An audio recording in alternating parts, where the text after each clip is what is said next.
നമ്മളിപ്പോൾ UAE market എടുത്ത് നോക്കി കഴിഞ്ഞാൽ വളരെ ഹൈ ക്വാളിറ്റി പ്രൊഡക്ട്സ് വളരെ ചീപ്പായിട്ട് 1 ദിർഹംസ് 2 ദിർഹംസ് ഒക്കെ ഉള്ള രീതിയിൽ കാണുന്നുണ്ട്. എസ്പെഷ്യലി നമ്മുടെ അൽക്കൂസ് ഏരിയകളിൽ ഇപ്പോൾ ഷാർജയിലൊക്കെ പോയി കഴിഞ്ഞാൽ ഒക്കെ നല്ല ക്വാളിറ്റി പ്രൊഡക്ട്സ് തന്നെ വിറ്റ് പോകാത്ത രീതിയിൽ നമുക്കിങ്ങനെ ഫീൽ ചെയ്യും. അത് പിന്നെ വളരെ ചീപ്പായിട്ട് ഷോർട്ട് എക്സ്പയറി അത് തന്നെ എക്സ്പയറി ഇഷ്യൂസ് അങ്ങനെ പിന്നെ വലിച്ചെറിഞ്ഞ് കൊടുക്കുന്ന രീതിയിൽ കൊടുക്കുക. എന്താണ് അതിൻ്റെ ഒരു പ്രശ്നം? UAE മാർക്കറ്റ് ഇപ്പോൾ ശരിക്കും കുറേ കോമ്പറ്റീഷൻ വളരെ കൂടുതലാണ്. ഒരുപാട് ആൾക്കാർ ഇവിടെ ബിസിനസ് ചെയ്യാൻ വേണ്ടിയിട്ട് പൈസ ആയിട്ട് വരുന്നുണ്ട്. പുറത്തൊക്കെ പോകുന്ന ആൾക്കാരാണെന്നുണ്ടെങ്കിൽ അവർ ഒരു നല്ല പ്രൊഡക്റ്റ് കണ്ട് അത് കൊണ്ടുവന്ന് കഴിഞ്ഞാൽ UAE വിറ്റാൽ അല്ലെങ്കിൽ ആ മാർക്കറ്റ് ചെയ്ത ബ്രാൻഡാക്കാം എന്ന് തോന്നും എന്ന് വിചാരിച്ചിട്ട് ഒരുപാട് പ്രൊഡക്റ്റുകൾ ഇവിടെ വരുന്നുണ്ട്. ഇപ്പോൾ കഴിഞ്ഞ ആഴ്ച എൻ്റെ അടുത്ത് ഒരാൾ വന്നിട്ട് എന്നോട് പറഞ്ഞ് കുറച്ച് പിന്നെ മറ്റേ നമ്മളെ കപ്പലിൻ്റെ മിഠായികളൊക്കെ ഉണ്ടല്ലോ അതൊക്കെ നമുക്ക് ഇവിടെ ഇറക്കിത്തരാൻ ചെയ്യാൻ പറ്റുമെന്ന് വെച്ച്. അപ്പം അങ്ങനെ ഒരുപാട് ആൾക്കാർ ഒരു ബിസിനസ് ഹബ്ബ് എന്ന് വിചാരിച്ചിട്ട് ഒരുപാട് പ്രൊഡക്റ്റുകൾ ഇവിടെ വന്നുകൊണ്ടിരിക്കുന്നുണ്ട്.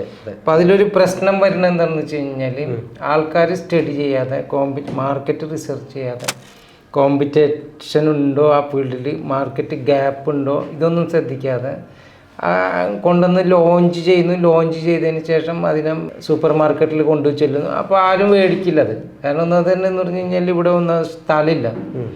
രണ്ടാമത് ഇവിടുത്തെ ജനങ്ങൾ എന്ന് പറഞ്ഞാൽ വിവിധമായ ആൾക്കാരാണ്. ഇപ്പോൾ ഇന്ത്യക്കാർ ഇത്ര ശതമാനം, ബംഗ്ലാദേശ്, പാകിസ്ഥാനി ഒക്കെ വ്യത്യസ്തമായ ആൾക്കാരാണ്. അപ്പോൾ എല്ലാവർക്കും എല്ലാ പ്രൊഡക്റ്റും ടേസ്റ്റ് പിടിക്കണമെന്നോ അല്ലെങ്കിൽ ഇതൊന്നുമില്ല. മാർക്കറ്റിൽ ഇപ്പോൾ അറബികളുടെ പ്രൊഡക്റ്റ് ആണെങ്കിൽ അത് അറബികൾ മേടിക്കും, ഇന്ത്യക്കാരെ മസാല, അങ്ങനെ വ്യത്യാസങ്ങളുമുണ്ട്. അപ്പം മെയിനായിട്ട് ഒരു പ്രൊഡക്റ്റ് കൊണ്ടുവരുന്നു, അതിനെ റിസർച്ച് ചെയ്യാതെ നേരിട്ട് കൊണ്ടുവന്നതിന് ശേഷം മാർക്കറ്റിൽ ഇങ്ങനെ കാശൊക്കെ കൊടുത്തിട്ട് ലിസ്റ്റ് ചെയ്യാൻ നോക്കും. ഇവിടെ എന്ന് പറഞ്ഞു കഴിഞ്ഞാൽ നല്ല ലിസ്റ്റിംഗ് ഫീസൊക്കെ ഉണ്ട്. ഇതൊക്കെ കൊടുത്തിട്ട് ലിസ്റ്റ് ചെയ്യാൻ നോക്കിയിട്ട് കുറച്ച് നാൾ കഴിയുമ്പോൾ ഇത് പോവാതെ വരും മാർക്കറ്റിൽ നിന്ന്. അപ്പോൾ എന്താ ചെയ്യുന്നത് വെച്ച് കഴിഞ്ഞാൽ ലിസ്റ്റ് കൊടുത്ത പൈസ ആകുമ്പോൾ അത് തിരിച്ച് വീണ്ടും അവരെ വെയർ ഹൗസിൽ തന്നെ പോകും. ആ സാധനം എടുത്തിട്ട് പിന്നെ ഷോർട്ട് എക്സ്പയറി ആകുമ്പോൾ അവർ കിട്ടിയ കാശിക്ക് വിൽക്കുന്ന ഒരു സ്ഥിതിയാണ് വന്നിട്ടുള്ളത്. ഇവിടെ ഒരു പ്രൊഡക്റ്റ് കൊണ്ടുവരുമ്പോൾ അതിന് ആദ്യം ടെസ്റ്റ് ചെയ്യുക എന്നുള്ളതാണ്. ഇങ്ങനെ ഒരു പ്രൊഡക്റ്റിന് ഗ്യാപ്പ് ഉണ്ടോ, അല്ലെങ്കിൽ അതിനെ കൊണ്ടുവന്ന് കഴിഞ്ഞ് കഴിഞ്ഞാൽ അതിനൊരു മാർക്കറ്റ് ഉണ്ടോ. ചീപ്പാണെന്നുണ്ടെങ്കിൽ അങ്ങനത്തെ സൊസൈറ്റി അങ്ങനത്തെ ഒരു ഏരിയയിൽ മാത്രമേ നമുക്ക് വിൽക്കാൻ പറ്റുള്ളൂ. അതെല്ലാം കുറച്ചും കൂടി ഹൈ ക്വാളിറ്റി ആണെന്നുണ്ടെങ്കിൽ അത് മേടിക്കുന്ന കസ്റ്റമറൊക്കെ വ്യത്യാസമുണ്ട്. അപ്പോൾ ഇത് ഹൈ ക്വാളിറ്റി, ചീപ്പ്, അല്ലെ പ്രീമിയം, വാല്യൂ ഫോർ മണി, അല്ലെങ്കിൽ ചീപ്പ്, ഈ 3 കാറ്റഗറി നോക്കണം. അപ്പം നമ്മളൊരു പ്രൊഡക്റ്റ് കൊണ്ടുവരുമ്പോൾ നമ്മൾ ഏത് മാർക്കറ്റിലേക്കാണ് കൊണ്ടുവരുന്നത് അത് മാത്രം നോക്കിയാൽ പോരാ, ഏത് കമ്മ്യൂണിറ്റിനും അതും കൂടി ഉപയോഗിക്കണമെന്നും കൂടി നോക്കണം. പിന്നെ ഇതൊക്കെ ആയിട്ട് നമ്മൾ മാർക്കറ്റിൽ പോകുമ്പോൾ മാർക്കറ്റിൽ നമുക്ക് ഗ്യാപ്പ് കിട്ടുമെന്ന് നോക്കണം. കാരണം ഷെൽഫ് വലുതാവുന്നില്ല, പ്രൊഡക്റ്റുകൾ ഇങ്ങനെ വന്നുകൊണ്ടിരിക്കുന്നുണ്ട്. ഉദാഹരണത്തിന് ചിപ്സ്, നല്ലൊരു ചിപ്സാണ് നിങ്ങൾ കൊണ്ടുവരുന്നുണ്ടെങ്കിലും അത് ആൾക്കാർ പിന്നെ അതിൻ്റെ പ്രൈസിങ് കോമ്പറ്റേറ്റേഴ്സിൻ്റെ അതേ ലെവലോ അല്ലെങ്കിൽ ഇപ്പോൾ കൂടുതലാണെന്നുണ്ടെങ്കിൽ അതൊരിക്കലും മേടിക്കില്ല. ആൾക്കാർ വിചാരിക്കും ഇവിടെ ഇത്രയും നല്ല ബ്രാൻഡുകളുള്ളപ്പോൾ ഞാൻ എന്തിനാ ഈ ഒരു പുതിയ ബ്രാൻഡ് ഉപയോഗിക്കണമെന്ന് വിചാരിക്കും. വളരെ വില കുറച്ച് കഴിഞ്ഞാൽ ആൾക്കാർ പറയും ഇത് വളരെ ചീപ്പായിരിക്കും, അതാണ് ഇത്രയും വില കുറവെന്ന് വിചാരിക്കും.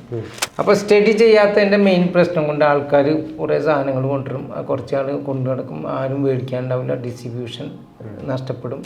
അപ്പോൾ അവർ പാനിക്കാവും, കിട്ടിയ കാശ് വിൽക്കും. അത് ഇത്തരം ആൾക്കാർ മേടിക്കും, അവരത് 2 ദിർഹം 3 ദിർഹംസ് അല്ലെങ്കിൽ 1 ദിർഹംസ് വെച്ച് ഷോർട്ട് എക്സ്പയറി ആണെങ്കിൽ ഷോർട്ട് എക്സ്പയറി അത് വിൽക്കും. സോഷ്യൽ മീഡിയയിലൊക്കെ പരസ്യം കൊടുക്കുകയും ചെയ്യും. ആ സാധനം പിന്നെ അതോടുകൂടിയിട്ട് ആ സാധനം ഡെഡ് ആവുകയും ചെയ്യും. എൻ്റെ ഒരു ഫ്രണ്ടിന് ഷാർജയിലൊരു സൂപ്പർ മാർക്കറ്റ് ഉണ്ടായിരുന്നേ. അപ്പോൾ അത് സൂപ്പർ മാർക്കറ്റും അതേപോലെ ഇങ്ങനെയുള്ള കുറച്ച് ചെറിയൊരു ഫാഷൻ ഏരിയ, കുറച്ച് ഡ്രസ്സുകൾ, അങ്ങനെയൊക്കെ കുറച്ച് ഒരു ഏരിയ ആയിരുന്നു. അപ്പം അവരിങ്ങനെ പറയുന്നത് കേൾക്കാറുണ്ടായിരുന്നു. ഇപ്പം നമ്മൾ നാട്ടിൽ നിന്ന് ഇപ്പോൾ അണ്ടർവെയർ കൊണ്ടുവന്നു കഴിഞ്ഞാൽ പിന്നെ 3-4 ദിർഹംസിന് കൊടുത്താലും നമുക്ക് 2 ദിർഹംസ് ഒന്നിന് ലാഭം കിട്ടും. അപ്പോൾ അതൊരു 1 ലക്ഷം കൊടുത്തു കഴിഞ്ഞാൽ 2 ലക്ഷം കിട്ടും എന്നൊക്കെ പറഞ്ഞിട്ട് അങ്ങനെയാണ് കാൽക്കുലേഷൻ വരിക. സംഭവം അങ്ങനെ വിറ്റാൽ കറക്റ്റാണ്, 2 ലക്ഷം കിട്ടും. പക്ഷെ ഈ 1 ലക്ഷം പീസ് വിറ്റ് പോകണ്ടേ, അതിനുള്ള ആളുകൾ അവിടെ വേണ്ടേ. അത് ഈ പ്രത്യേകിച്ച് ഈ കോട്ടൺ ബിസിനസ്സിലൊക്കെ വളരെ സൂക്ഷിച്ച് കൈകാര്യം ചെയ്യണം.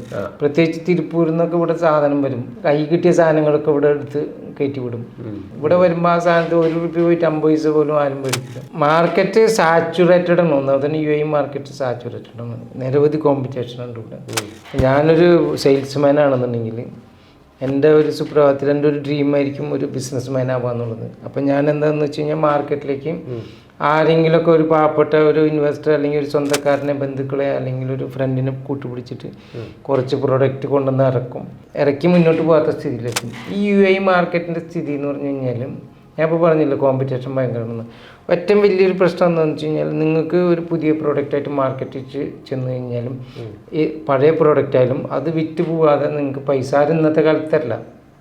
അതെ, 3 മാസത്തിനുള്ളിൽ നിങ്ങൾക്ക് റൊട്ടേറ്റ് ചെയ്യാനുള്ള പൈസ വേണം. അതായത് നിങ്ങൾക്ക് ഈ മാസം നിങ്ങളൊരു ബിസിനസ് സ്റ്റാർട്ട് ചെയ്യണം, നിങ്ങൾ മാർക്കറ്റിൽ പോയി നിങ്ങൾ ലിസ്റ്റിംഗ് ഫീസ് അത് ഇതൊക്കെ കൊടുത്തു വലിയ ഭീമമായ പൈസ ഒക്കെ ഇറക്കിയിട്ട് നിങ്ങൾ മാർക്കറ്റിൽ ആ സാധനം ഇൻട്രൊഡ്യൂസ് ചെയ്തു. അടുത്ത മാസം അതിപ്പോൾ വിറ്റ് പോവുകയാണെന്നുണ്ടെങ്കിൽ അടുത്ത മാസം അതിൻ്റെ അപ്പുറത്തെ മാസം അതിൻ്റെ അപ്പുറത്തെ മാസം, കാരണം അതിൻ്റെ അപ്പുറത്തെ മാസം ഈ വിറ്റ പൈസ മാത്രമേ വരുള്ളൂ. അപ്പോൾ ഈ മാർക്കറ്റ് 3 മാസം കാറ്റർ ചെയ്യാനുള്ള സ്റ്റോക്ക് വേണം കയ്യിൽ, അല്ലെങ്കിൽ ഇത് റെഡി ആയിട്ട് സാധനം വേണം. എന്നിട്ട് വരുന്നതോ ഈ ആദ്യം കൊടുത്ത സാധനത്തിൻ്റെ ഒരു 60% പൈസ നമുക്ക് 3-ാം മാസം അല്ലെങ്കിൽ 4-ാം മാസം വരെ ഉള്ളൂ. അപ്പോൾ നമ്മൾ മറ്റുള്ള കോസ്റ്റുകളൊക്കെ കവർ ചെയ്യണം. നമ്മൾ റെൻ്റ് ഹൗസ്, അതുപോലെ തന്നെ സാലറികൾ, മറ്റ് എക്സ്പെൻസസൊക്കെ നമ്മൾ കവർ ചെയ്ത് വേണം. ഇതൊക്കെ ഉണ്ടെങ്കിൽ ഒരു ബിസിനസ്സിൽ ഇറങ്ങാൻ പറ്റുള്ളൂ. അപ്പോൾ പുതിയ ആൾക്കാർ വിചാരിക്കും പെട്ടെന്ന് ശരിയാവും വിചാരിച്ചിട്ട് മാർക്കറ്റിൽ ചെല്ലുമ്പോഴാണ് അതിൻ്റെ റിയാലിറ്റി മനസ്സിലാവുന്നത്. അതുകൊണ്ടാണ് മിക്ക ബിസിനസ്സും പൂട്ടുന്നതും ആൾക്കാരെ പൈസ പോകണതൊക്കെ. റിസർച്ച് കറക്റ്റായിട്ട് ചെയ്യണില്ല ആൾക്കാർ, അതാണ് മെയിൻ പ്രശ്നം.